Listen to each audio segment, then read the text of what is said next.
sport is like the national pastime. That's But in the true. Philippines, some might say that pageantry is the pastime. That's true. You know what? In the Philippines, we have pageants all over the places. Yes, we have pageants in the barangay, in school, national, local. That's why we really love Miss Universe. It's like it's giving pride and putting the Philippines back on the pedestal. That's why there's an added pressure as a candidate coming from a pageant-loving country. But it's a good pressure. I always look up to our former Miss Universe Philippines. They really did well in the competition. And now this is my time to show who I am, to offer what Rabiya can show to the rest of the universe. So I'm very happy, and at the same time, I'm excited to make all my kababayans proud, and hopefully I do. Why do you think it is that the Philippines love pageants? They have appreciation for beauty.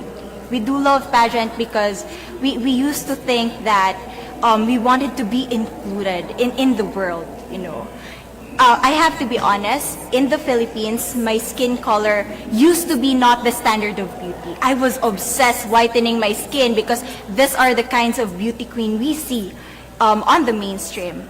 But things were different now. That's why I'm very proud to be a morena. In the Philippines, we call it morena. It's brown skin girl. And to be able to represent, my color, my identity as a true Filipina. Tell me about your journey to being crowned Miss Philippines. In a world that, in a country I should say, that loves pageants. That must have been a very intense process. Tell me about, your journey to being Miss Philippines. Well, my journey was crazy. You know what? I started to be a dark horse. Nobody noticed me. Nobody knows I was in the competition up until the preliminary and the coronation night. And when I won, I received different comments. Of course, there were people who didn't expect me to do well, who think that I cheated. That's why I need to redeem myself in Miss Universe. I really need to do well in this competition. And the thing is, I love pressure. I love criticism. I get better every day with that. You tell me I cannot do that, I turn to you and I'm going to say that, no, I can do it for myself. Good for you. So how does it feel then to be on the global stage? How do you feel to be here in this moment, right now? It's crazy, but I'm overwhelmed with the support, not just from the Filipino community, but also from Thailand, Latin countries who do appreciate me as a candidate, as a person. It motivates me that I am beautiful, I can offer so much in this world, and when somebody believes in you, it gives you that extra energy to really do well and perform well.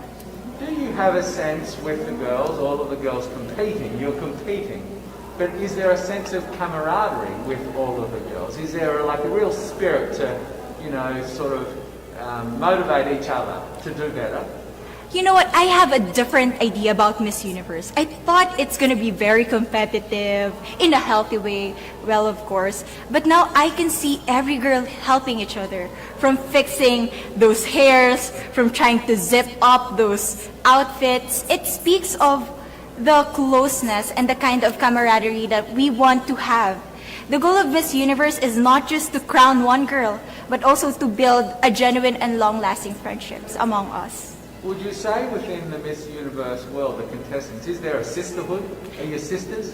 There is sisterhood. I can say I was able to talk to different representatives from different backgrounds, different cultures. And despite our differences, there's so much to be highlighted in what binds us together. And that is because we want to empower women. We want to have our advocacies. We want to speak for the things that we love. And that's a celebration of women and the beauty that we have. So coming out of this week, obviously you would love to be crowned Miss Universe. Of course. And that would be wonderful, of course, for any of you. But what else will you take out of this week? What do you think you'll feel at the end of this week, regardless of the result? How will you be a different person? It's the growth and the development that I was able to have during preparing for this journey. I will be honest, there was a moment that I lost my identity. because I was put under pressure. I was in that position in which I feel like I'm not good enough. I'm not a good representative of my country, but I was able to bounce back stronger. And if I was able to do that for Miss Universe, I will be able to do that in life. That is my greatest takeaway from Miss Universe. Okay, so Philippines have a huge amount of fans. Yes. I want you to give us a little bit of a message to the fans here and at home. But send a message. What would you say to all the fans in the Philippines? To all my fans from the Philippines and from all over the world, maraming salamat po. Thank you so much for loving me and for believing in me.